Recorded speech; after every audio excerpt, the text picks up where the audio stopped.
So yeah, obviously this was kind of a AP session. So this was a session where I kind of told you what to do and when to do it. So the purpose of the VOD is more so, I mean, there is still mistakes that we need to cover, um, but it's more so to just explain why we did what we did in the kind of heat of the moment, or in the game as it progresses. Now, your opening starter here, like I said multiple times, it's your opening starter as a jungler is kind of like chess. If you can look at the kind of leaderboard and break it down, then that's really, really important. So first, I mean, to do this, we kind of need to understand what makes up a gank. So it's kind of like there's three important things which will make up like the gank success of the game. So what do you think those three basic things are? State of the wave, I guess. It's a bit more complex. So Oh, just a basic. So if you were to walk into a lane and gank them, what would either help you kill them or CC. allow them? Yeah. So CC is one of them. There's two more. Where the laner is at that time in the opponent. Kind of a little bit more advanced. I mean, that kind of does shift into it a bit. But what could they use to move about the lane? So, uh, uh, spells. Yeah, yeah. So mobility. Yeah. Okay. So they can use mobility to get around the lane as well. And what do you actually need to kill someone? Damage. Yeah. Sounds simple, but these are kind of like three of the things that you're looking for. And you're like, okay, as Xin, you kind of provide all three of these, which is why you can gank any lane in theory. But if you do get some CC to follow up on, then that's always going to be more beneficial.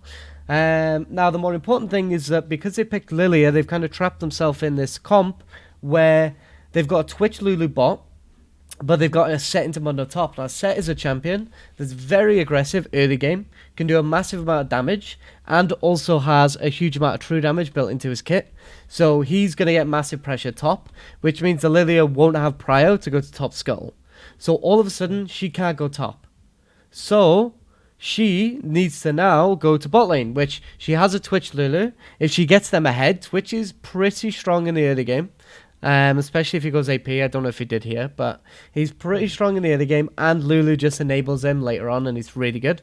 So the Lilia now has to path from red to blue, which is it's okay, right? So what we do is, because this is the lane she wants to path towards, we're gonna basically do everything we can to stop her interacting with this lane. So things like taking her blue buff away when she's a ability user in the jungle is very, very important. And being able to split the map so that we have pressure on bot side too is also really, really important. So that's what we did, and that's kind of the logic behind why we did that. So yeah, we'll go into the game now. We'll just break things down kind of as they happen a bit. But sometimes in these healer things aren't as logical as you explained. What if she did start blue and did path top? So if she starts blue here, we kill her on a blue. Or on a Grompo Wool, sorry. Okay, okay. And then if we get there fast enough, we can potentially kill her on Gromp. It depends if she double clears. If she clears them both at the same time, which I think she can, then it's a little bit faster. But then we'd end up wrapping around this wall, and we just kill her on walls. Like, she can't really escape us because we'll have our E to get on top of her, which is point and click, and then our Q. So Okay. unless she flashes, and if she does flash, what we then do is we just walk around here, we get a gank on mid, and then we just go into this top side and just invade her on red. Or even come around here, sorry, and then just kill her when she's doing it. Because she's got no flash, right? Because she's just flashed Yeah, from us. gotcha. Okay. I mean, if she doesn't show, we can just ward and then take her red as well. That's also an option. But that doesn't really punish her as much because the red helps, but it's not mandatory.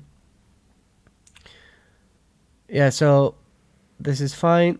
Try and be a little bit faster with your E usage anyway. As soon as you've autoed, instantly E. You can also cancel your autos on Xin, quite easy. So let the damage tick and then just A click away. And then let it tick again, A click away. Like, it takes a bit of getting used to.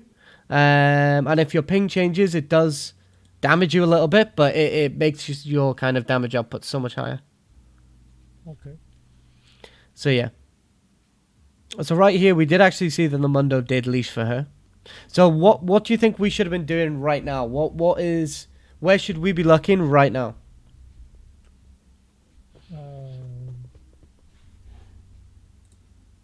I'm not sure, to be fair, Okay. So how do we know that she started topside? because the window gave her a leash. Okay, yeah, because Mundo killed her. So, like, we should be looking top just to guarantee that the Mundo did actually leash, because he might be missing some kind of like, maybe he's missing some HP. So, Okay. you know, if say he's missing a bit of HP, it means that the only place he could have taken it from is the red buff.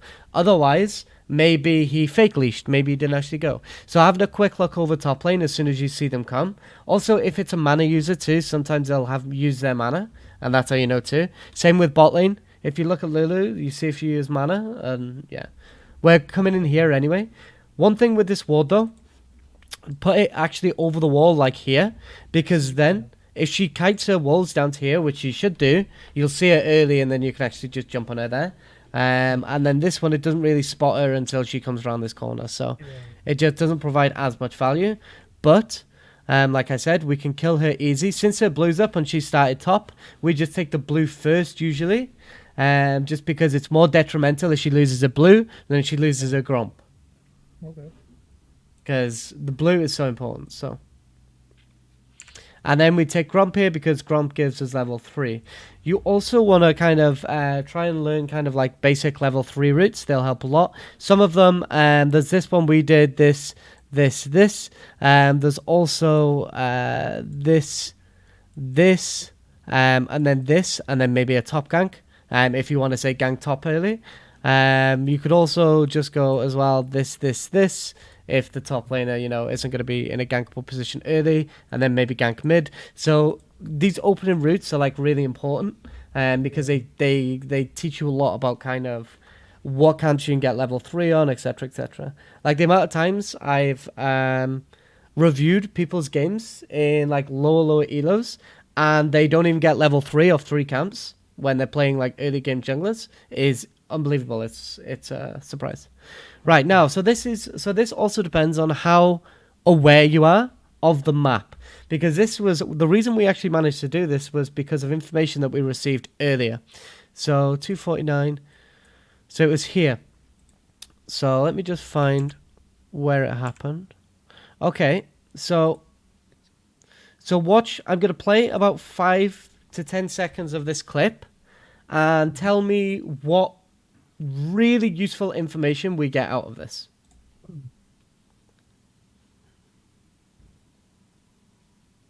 Okay. Yeah. So That bot lane just started and lane without. yeah, so the Lulu also used her ward. I'm fairly certain she used it here. Like, because this is like a little ward spot that you can do that's out of range of the brush, but it still gets vision. But what you can do is you can creep around this wall, and they might not even see you. Oh, okay. That's So- how you act here later. Yeah. So this is why now at this stage of the game, after this, we're hugging this wall as much as we can. Just because we've already got information that they used a ward there. So, you know, if say, for example, we can get in here and the ward is there and it doesn't spot us, then that's perfect.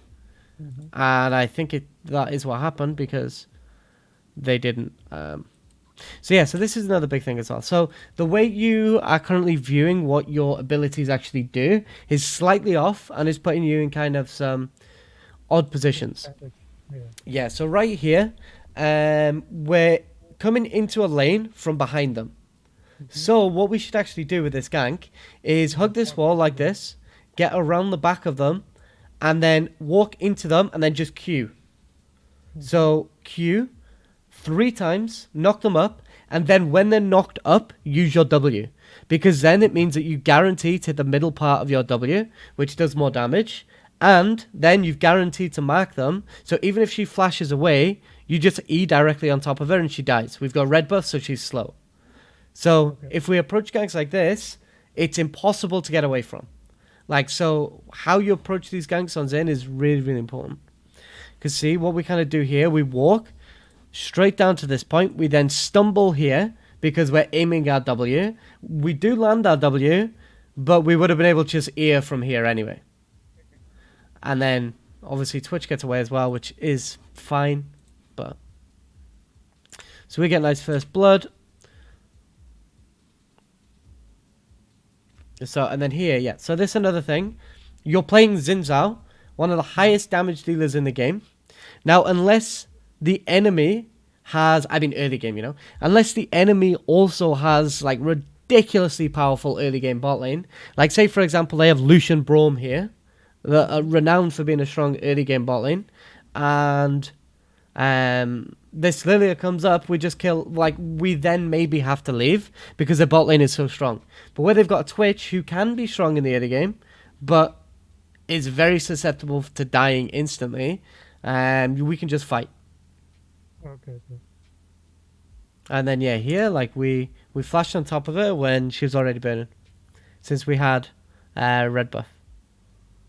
So here, see, so we didn't actually need to flash, but we still got all of them, which is nice. And then here we can just double crab. Obviously we gang through mid. He just runs off, which is fine. I think there's a blast on there as well, so we couldn't really chase him. But Lilia shows, and we just kill her.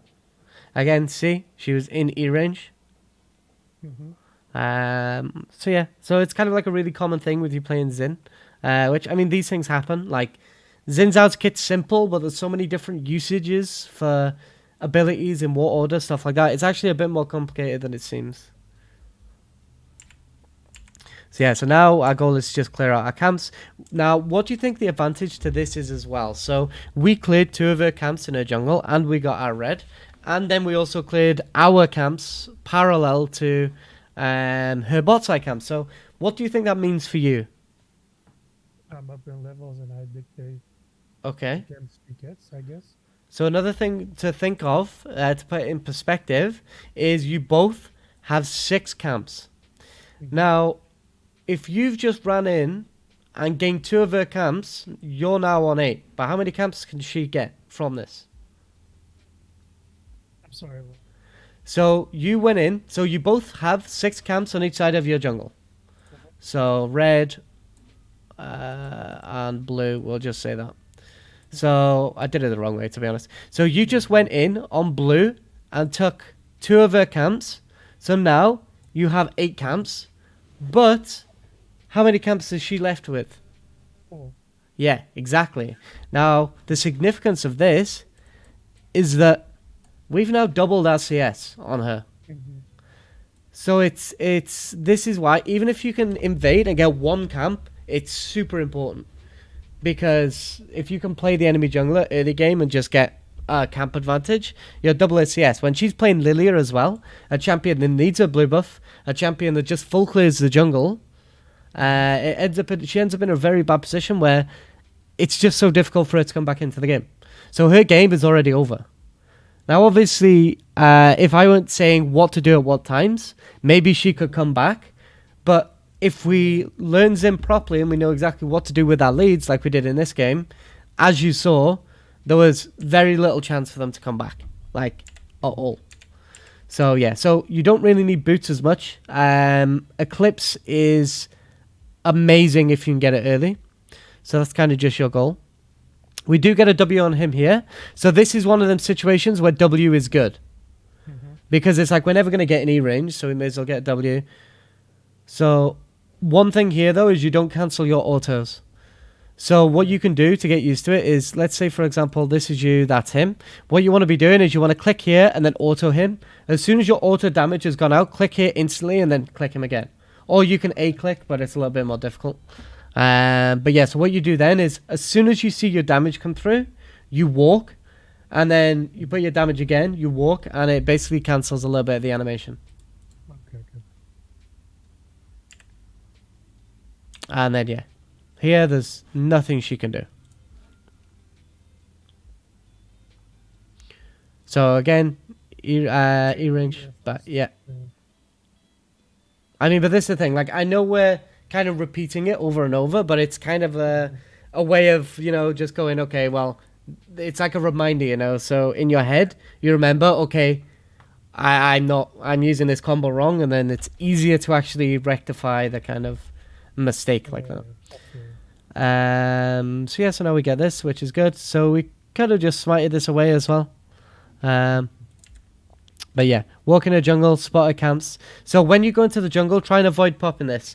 You only want to pop it on your way out, because you see this little white line on the minimap now? They can see that as well. So the plants are mutual. So even if you use them, they'll show for everybody, they'll use for everybody. So Even didn't know that. I thought if I'm the one who's popping it, they wouldn't see it. no, they see it. It's the same way as, say, for example, if you use a blast cone and the enemy's in it, it will also blast them, Yeah.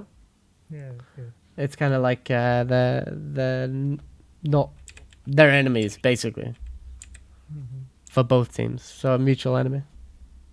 So yeah, so here again, like previously mentioned, without blue buff, she struggles massively. So we can just go take it. Like, we do have enough for our item now, but, it's fine to just take away a jungle. If we're in a position where we're not strong enough to 1v1 the enemy jungle, we would never do this.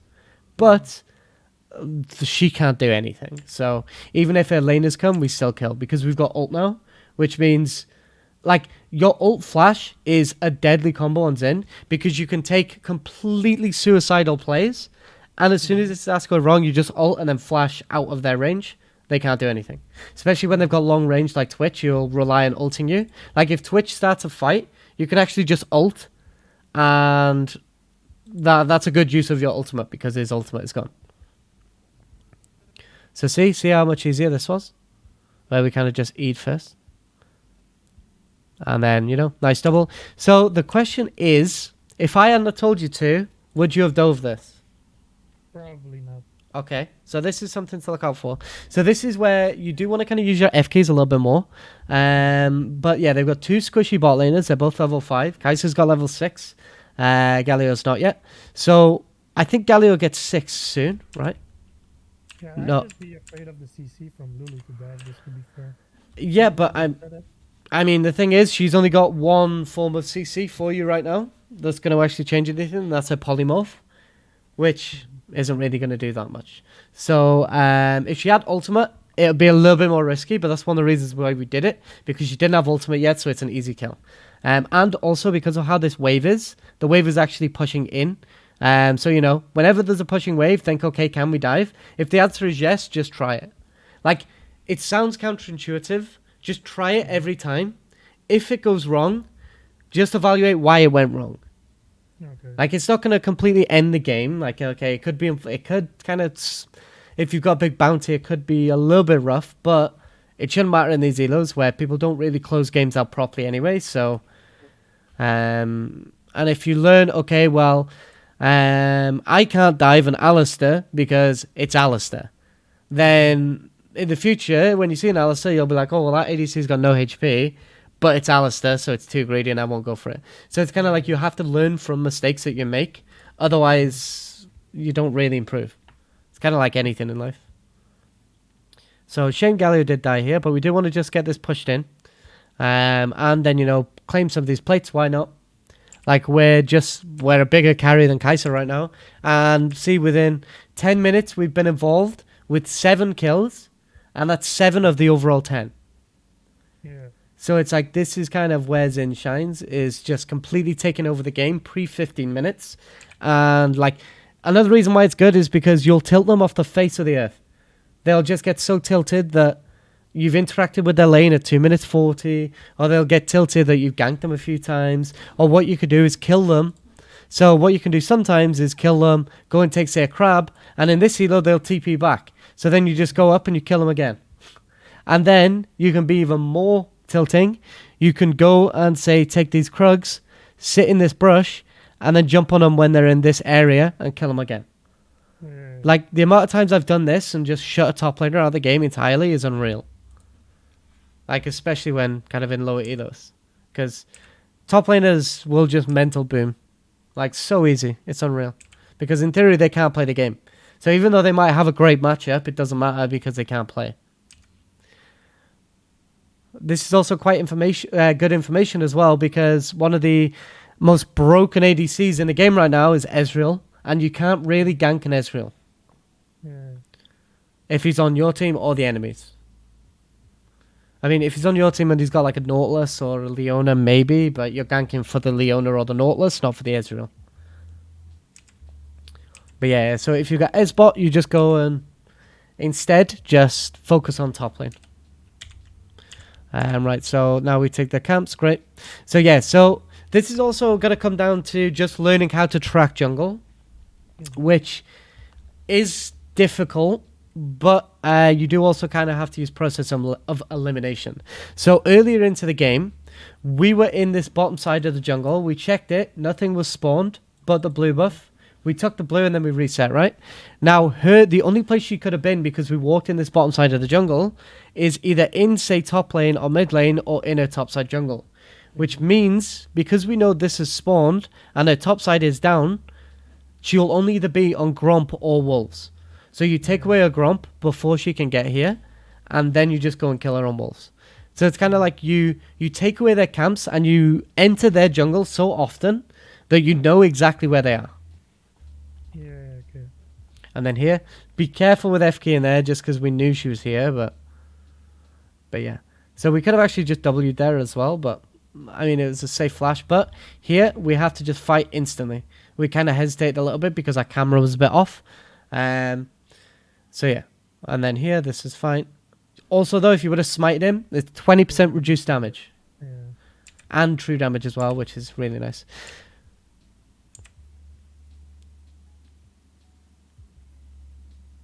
So yeah, like even though this guy is tanky, like we kill him. Now, why do you think we can kill this Mundo as easy as we nearly did?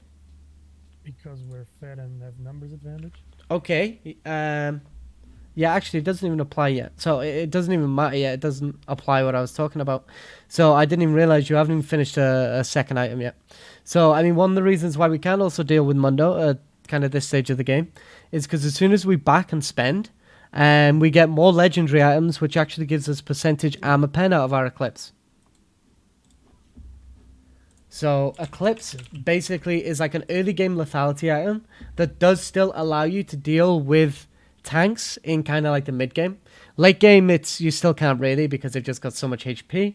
But yeah, it gives 4% armor pen per legendary item. So yeah, so at this point now, one of the things that we want to be doing is the build did kind of seem a bit weird, but we're already so far ahead. We've got Eclipse and boots of 14 minutes and 1600 gold to spare. So what point of the game do you think lethality is the most effective? Early game. Yeah. Now why? What does lethality actually give you? Takes away a bit of the armor, I guess. Yeah, so lethality reduces a set amount of that armor. So for example, Serrated Dirk removes it's up to 10. So I think it's 622 to 10 based on level. So in theory, as soon as you get that, you're removing 6.22 of that armor, like straight away. Now this doesn't seem like much, but if nobody's actually built armor, you're starting to cut into their base armor. Which the lower they get in their base armor, the more damage you will do, because it has armor and resistances have diminishing returns. So if you got say 50 armor and 100 armor, you're not going to just double the amount you're reducing, because it gets less effective into the higher amounts. But then as it goes to the lower amounts, your damage becomes even more effective. So it's really, really strong. So right now we've already got our Eclipse, which has given us a decent chunk of lethality, and we're snowballing so hard. And because they have a Lulu, we are going to want Serpent's Fang at some point in the game, because Serpent's Fang gives the most lethality of any legendary item, which is obviously yeah, and it's really, really good into shields. So even though the item is actually only 77% gold effective, when you initially buy it, you will, in theory, lose a lot of gold from the item, but 18 lethality is the same as what Duskblade gives. No. Eclipse, sorry. So they both give Yeah. 18 lethality. So for that in a legendary item, it's huge, and it just lets you snowball really hard, especially if you're ahead early. But since we are so strong and we can permanently fight, what we will find now at this point of the game is we start struggling for mana. Purely because we're just fighting permanently, especially to get our Dark Seal stacks for our Medjars. So we're just fighting permanently. So the mana, the Essence Reaver, and the kind of Sheen passive it gives are just really good for blowing people up. Because as soon as you press your first Q and hit them, that also procs Sheen. So you do a huge amount of damage on that first hit, and Hail Blades also knocks them up almost instantly. So you do a ton. You just basically one-shot people with it.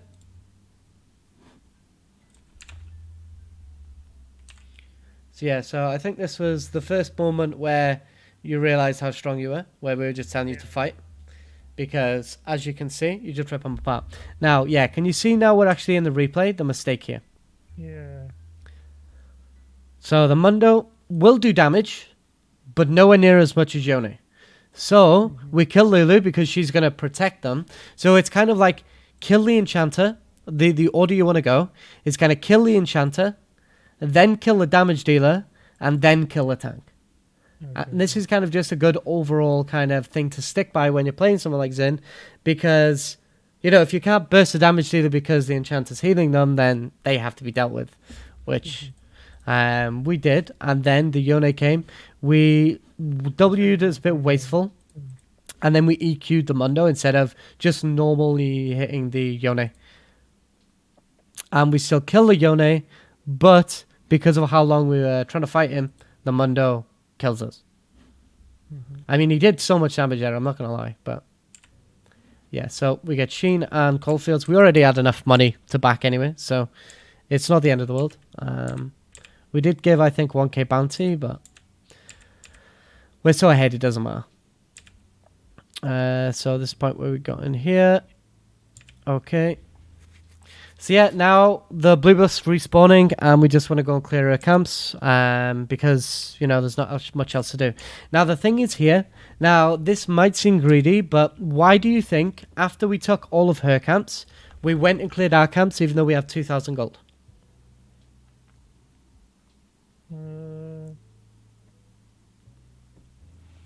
I guess it has something to do with timers, but Yeah, it is. It is to do timers.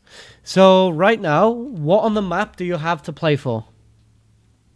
What objective can you get? Herald. Herald sucks. If you don't get Herald pre 40 minutes for plates, it's not worth it. It's a waste of time. So then, Just Drake. I mean, yeah, but I mean, it's not up. So I mean, the answer is nothing. We have nothing to actually play for right now, other than kills. But the thing is, it's like if we go for kills, they're risky, right? They might kill us. We might do something wrong. Our team might completely end the fight. Like, we've got 2,000 gold. We do need to reset at some point. But yeah, so it's basically to do with how you exert pressure on the map at a later point. So if you were to just kind of think of in the now, you just reset here. But then after, you're just going to find that you're going to come clear all your camps out and reset again. So instead of doing that, you may as well just spend the time to clear everything now, reset, yeah, get huge items, and then you're on 3 items for the dragon, which is the soul, which usually in an average game, you're looking at if anybody's got maybe two items before soul. If they do, okay, they're fairly strong. They can potentially change that fight. If you've got 3 items, you just win that fight over and over. Like, there's no way you'll ever lose, because nobody else can catch up to your gold amount. So it's like, even though we have enough gold that we can just fight now and win, we may as well get the guaranteed gold that's low variance, there isn't much risk associated with it, and then just play around that. And then, yeah, here we go out, we push mid. We could have just looked to fight here, purely because we've got Galio ult, we've got Kiana ult, we've got Set ult. If you jump into the middle of them, like straight away there, we just kill them all. Because you just sit here, you throw W's. What's that, sorry? I should have, and I engaged, and then I should have ulted, so... Yeah, so you just kind of sit back, you kind of play up aggressively, but you just throw W after W, and then after enough Ws, you can just E on them and just kill them. E ult, you know, and then Gali will just ult you as well. It means that you're invincible. You're completely unkillable. And again, as we see here, she gets caught. So this is a good W. That would have been an okay W time, just because she had flash. Now, you don't really track summoners, so you wouldn't have known. But this is a good W time, because where is she gonna go? Like, she could go this way, sure, but she's probably gonna run this way because she thinks it's quicker. So here you just W up here, and then you wait for it to flash, and then you E on her here. Okay. But again, these are kind of things you'll kind of learn with playing more Xin. So again, we get Soul here. We clear out these just because we want this Medjais. It's a really, really big item for us. So we want it, so we just clear everything out. We reset. They can't really do Baron like quick enough because their Lily is so behind. So yeah. So then really big fight here. Again, we're so strong it doesn't matter what we do. This is where we did start using E properly and see that amount of burst that we did. Shame they didn't give the quad, but we did actually miss our W though, so it was kind of on us. And I think Yone's AFK. Oh no, he's split pushing bot. Again, so this was fine that you kind of dive this inhib, to be honest.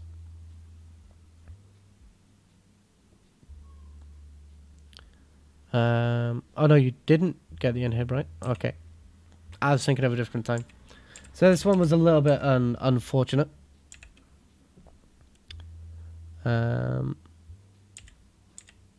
But yeah, so this is fine.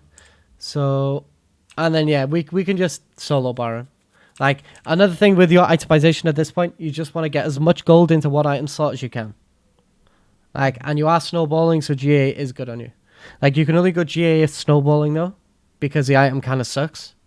But if you're looking after a bounty, or you know, you can just come out and then just 1v5, then that's fine. Okay. So yeah, so we can pretty much solo that because our Medjais is meaning that we heal a ridiculous amount off our third hits. Like, to the point that we could probably just tank a tower. And then yeah, this is a shame we didn't hit him with that originally, but so yeah, it's when you're playing Xin, your goal is just keep hitting them. Now, what do you think was one of the big mistakes though with this kind of fight? So there. That was kind of like the big mistake. What do you think?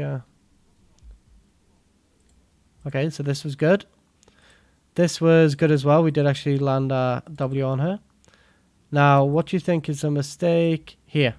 It's this exact moment. On the window. Yeah, you eat on the Mundo, whereas there's a Lulu and a Lilia in the back. The more damage you'll do to them, the more you'll heal. If you jump on her right here, I promise you probably heal to about this much HP. And then you can just red smite Lilia, hit her once, she dies, and then we just kill Mundo. So again, remember, the Enchanter, the damage dealer, the tank. Shame we died. I mean, Twitch would have probably still come in, but maybe we could have killed him as well. And yeah, we got GA. That's fine. It's fine that you are a little bit low on stacks on Medjais. You'll get one easy, and it's just a nice amount of AP. Like, I mean, if you could build like a Rabadon's there, that'd be nice. But or you can go Horizon Focus as well.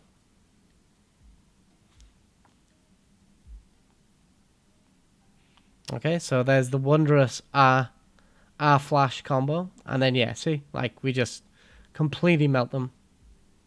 So here you can just keep going. Yeah. So there as well, you can actually just keep going because you'll just heal up.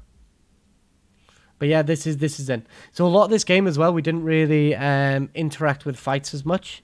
So we didn't really see his maximum damage as much. But yeah, so this is kind of why Xin is so good because, like I said, he's so versatile in the things that he can do. And if you can actually nail an early game, then you're laughing. And if things go really bad, you can actually just go tank. You just go Frostfire Gauntlet. And you still do a ton of damage, but you're also a tank. So, Okay.